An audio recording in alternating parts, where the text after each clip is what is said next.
A atividade de hoje traz o tema reprodução humana, o sistema genital masculino. A reprodução humana envolve dois sistemas genitais que são diferentes na sua anatomia, no seu funcionamento, o masculino e o feminino. Hoje falaremos um pouquinho do masculino. Mas antes, vamos pensar qual é a importância da reprodução, não só para a espécie humana, mas para as outras espécies também. Para que serve? Para que os seres se reproduzem? E, pensando no ser humano, como é a estrutura, quais são os componentes do aparelho reprodutor masculino? Como eles funcionam? Bom, a reprodução, ela tem a função, a importância de permitir a continuação daquela espécie, de permitir que a espécie se perpetue, continue existindo.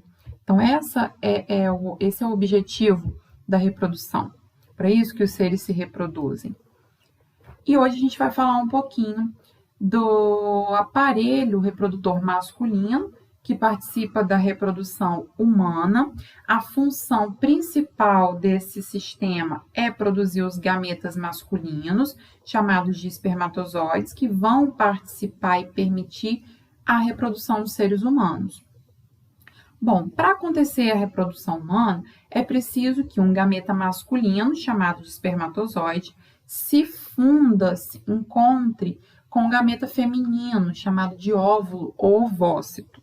No momento em que há esse encontro, nós chamamos esse evento de fecundação e ocorre, então, a reprodução, o surgimento de um novo ser que carrega características genéticas do pai, masculinas, e da mãe, as femininas.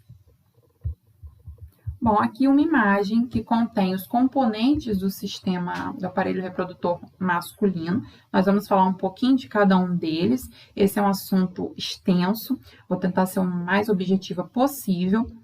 Então, começamos aqui com os testículos, que são as gônadas masculinas. A função dos testículos é produzir os gametas masculinos, os espermatozoides, e também produzir o hormônio masculino chamado de testosterona. Falamos dele ainda no sistema endócrino. A testosterona é um hormônio que começa a ser produzido na puberdade, um período que ocorre ali entre os 10 e 14 anos, e a testosterona é que vai promover as características sexuais secundárias, ou seja, o engrossamento da voz, o surgimento dos pelos, o crescimento dos músculos que acontece ali na puberdade. Então, tudo isso é característica da atuação da testosterona, o hormônio masculino produzido no testículo. E os testículos também vão produzir os espermatozoides. Serão produzidos aqui no testículo. Lembrando que os testículos, aqui nós temos uma visão superior desse aparelho reprodutor e a gente consegue perceber como se fosse de cima. E conseguimos perceber que são dois testículos. Então, os testículos, eles estão inseridos aí na bolsa escrotal ou no escroto, que a gente chama. E eles têm uma estrutura aqui na sua porção superior chamada de epidídimo, onde os espermatozoides serão armazenados para aguardar o momento da sua liberação. E aí, nesse momento, na hora em que eles vão sair, eles vão passar pelo canal deferente, que é esse canal que vai desembocar na uretra. A uretra é a estrutura que percorre todo o pênis, o órgão copulador masculino, até a sua glande, também chamada de cabeça do pênis.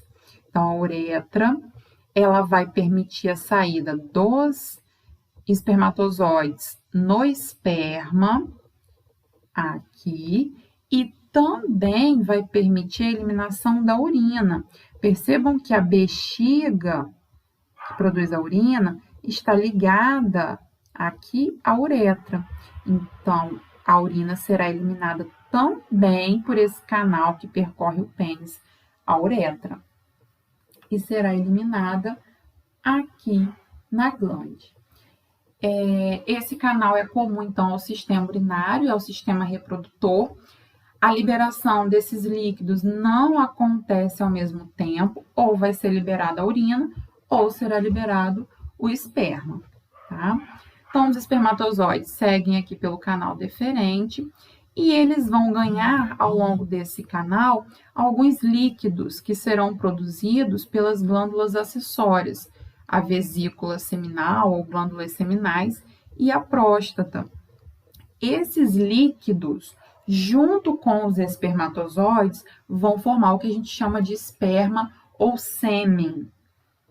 Então, o esperma, que é aquele líquido liberado no momento da ejaculação masculina, não é formado apenas de espermatozoide, mas é formado de espermatozoide e também líquidos, como o líquido seminal, produzido na vesícula seminal, e o líquido prostático, produzido na próstata.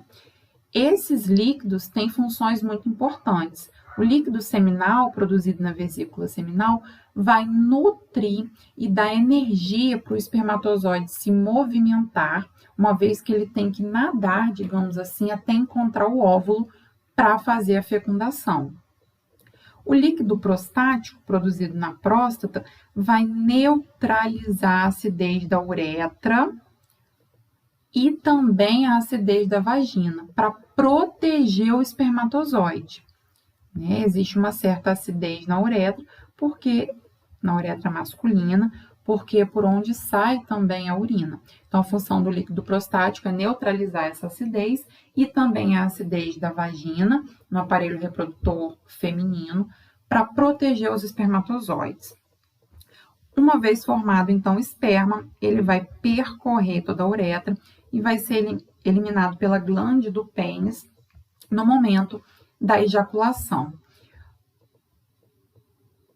E aí, chegará, então, até o óvulo para acontecer a fecundação. Aqui nós temos a visão, como eu falei, como se fosse de cima, então, os testículos, os canais deferentes, a uretra, que percorre todo o pênis. Lembrando que o pênis é esse órgão copulador masculino que, no momento do ato sexual, vai se encher de sangue, porque ele é um órgão muscular rico em vasos sanguíneos. Então, no momento do ato sexual, esses vasos sanguíneos se enchem de sangue, permitindo que esse pênis fique mais ereto. Qual é o objetivo desse evento? Favorecer a penetração do pênis na vagina e, consequentemente, a reprodução. Aqui eu trouxe um texto falando um pouquinho desses componentes, façam a leitura. A imagem do espermatozoide, ele tem essa estrutura, tem uma cabeça, que é onde está contido o material genético masculino, e uma cauda. Por que será que ele tem essa cauda, hein? Porque ele vai nadar até encontrar o óvulo.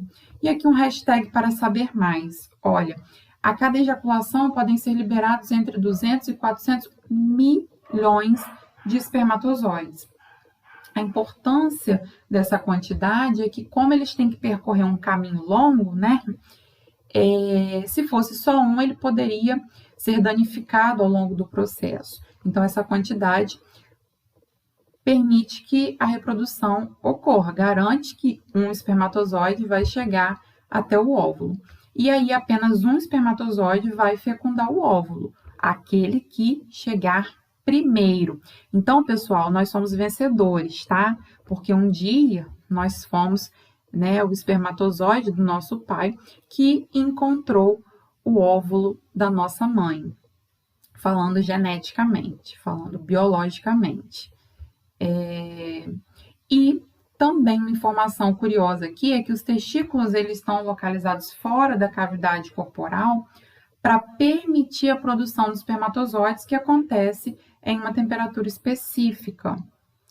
Quando está mais frio, a temperatura diminui, os testículos se contraem, ficam mais próximos ao corpo. E quando está mais quente, a temperatura aumenta, eles ficam mais afastados do corpo, dando a impressão de ficarem maiores, tá? Por isso que acontece essa diferença aí quando temos um tempo mais frio ou mais quente. Só informações curiosas para vocês.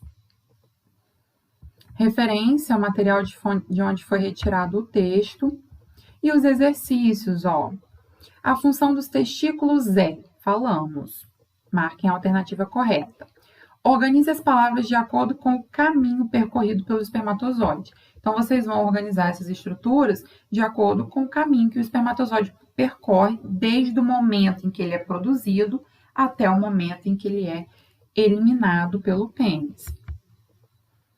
O esperma, eliminado durante a ejaculação masculina, é formado por... De que ele é formado? Marque a alternativa correta. E 4. Relacione. Temos aqui algumas estruturas, alguns componentes aí desse aparelho e as características de cada um deles. Então, vocês vão relacionar essas duas colunas aqui. Um abraço, estou à disposição para as dúvidas.